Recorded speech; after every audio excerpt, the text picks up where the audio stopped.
Okay, how I would describe myself is as an interview coach to start with. I work very hard with people to develop their well-being, both at work and in their lives. So as far as the work is concerned, that's all about finding work that really works for you. So it might be paid work, it might be voluntary, it could be term time, it could be freelance. Any type of something that comes under the heading of work is something that I'm really, really interested in.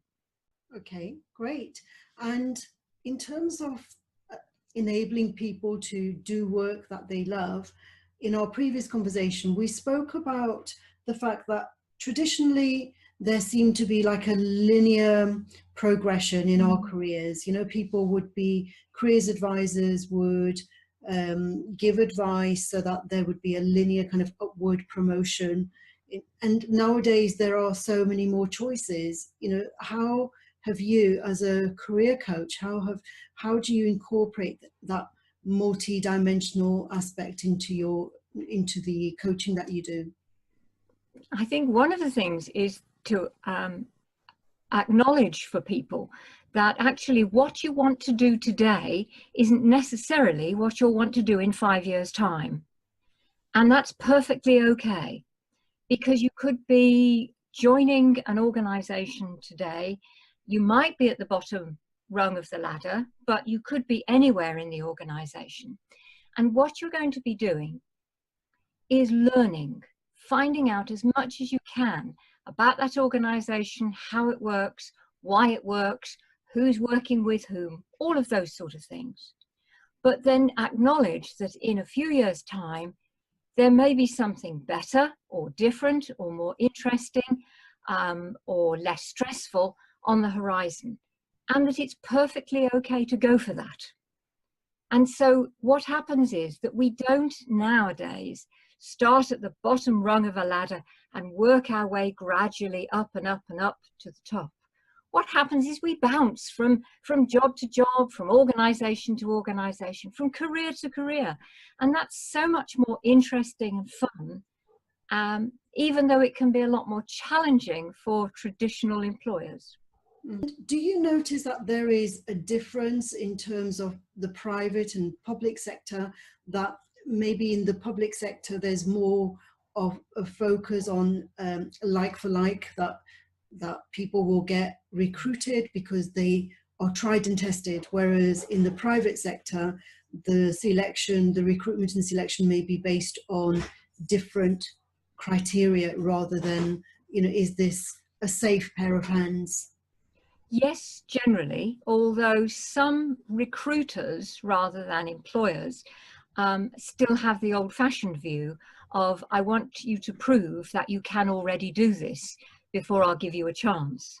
Whereas actually, I think more people nowadays are seeing a job description as a platform from which to fly, rather than a cage with which to stay within. And particularly, I think, in the public sector, there is this view that, you know, sort of, we'll give you this job because you've already proved that you can do it.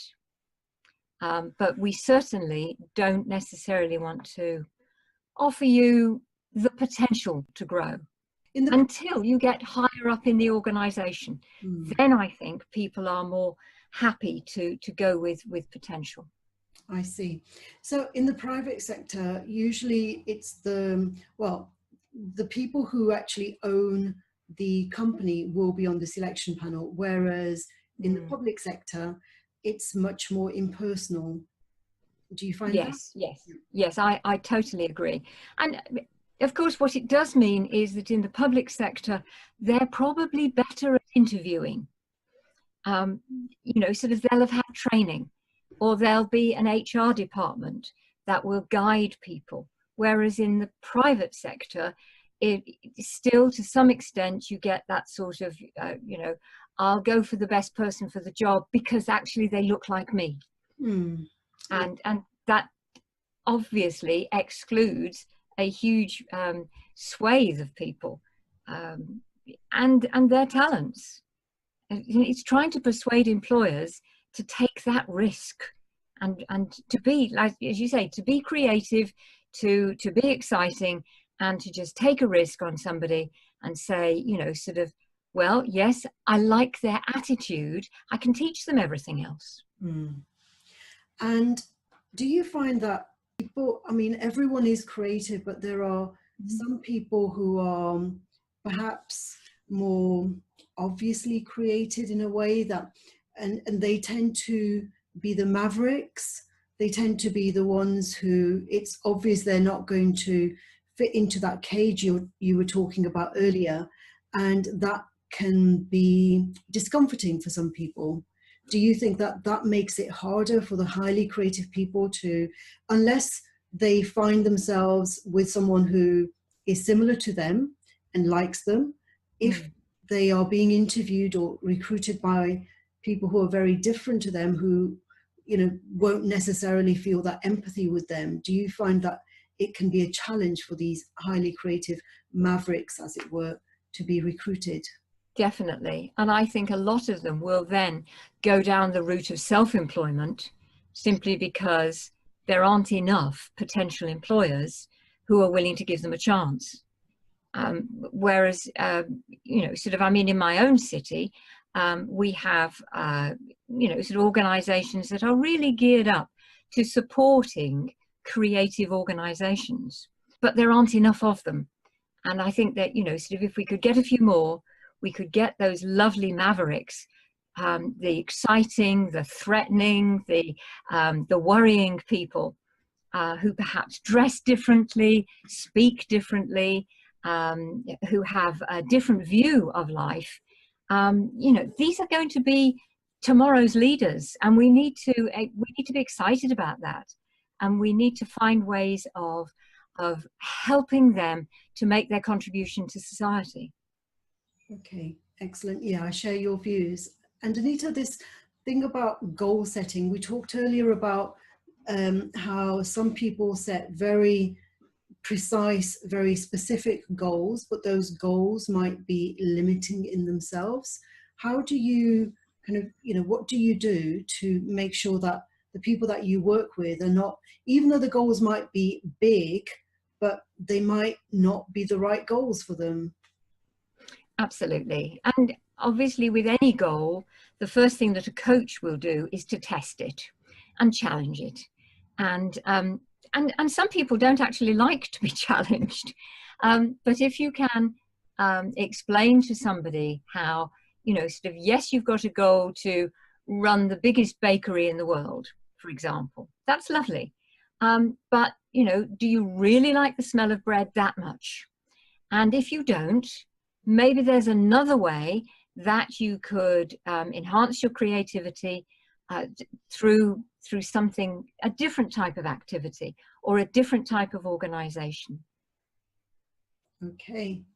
And also this thing about age, do you find that it's easier for younger people to be creative and explore many different options compared with those who are maturer and perhaps had like a stable career in one organization? Do you find that there are challenges that they face that the younger people might not necessarily be subject to?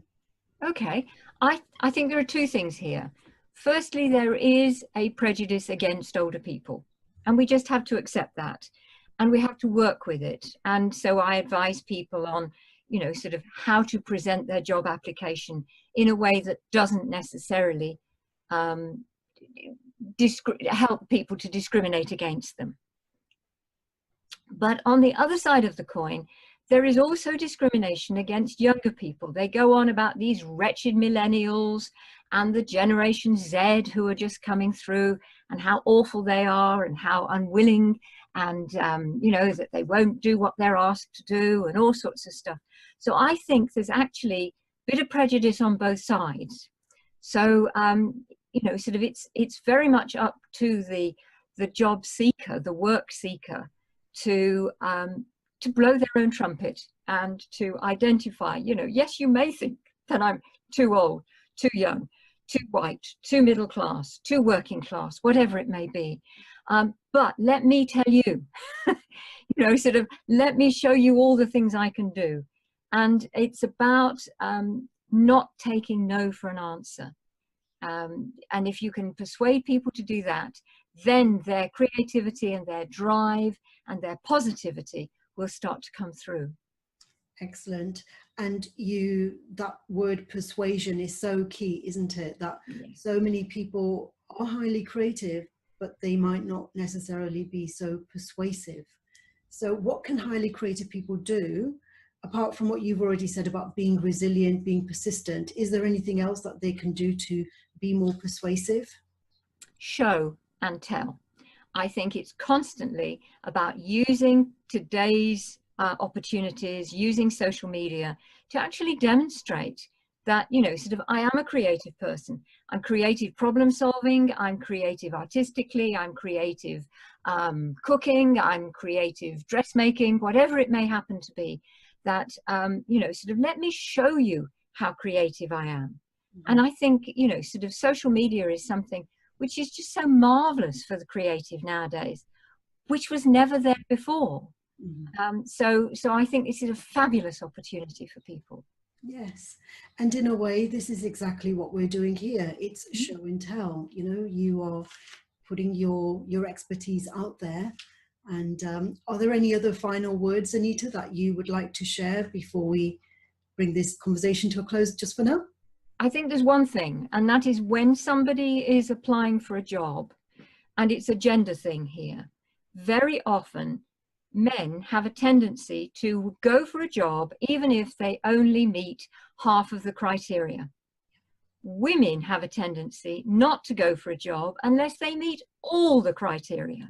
So I would say, whatever your background, your experience, if it's something you fancy doing, have a go. You've got nothing to lose, or you might get a no, but you get a no anyway if you don't apply. That's my advice. Yes, yeah, that's excellent. And that's to do with confidence as well, isn't it? That men are naturally, they tend to be socialized in a way that they are so much more confident. Absolutely. And we need to learn from them. Mm-hmm.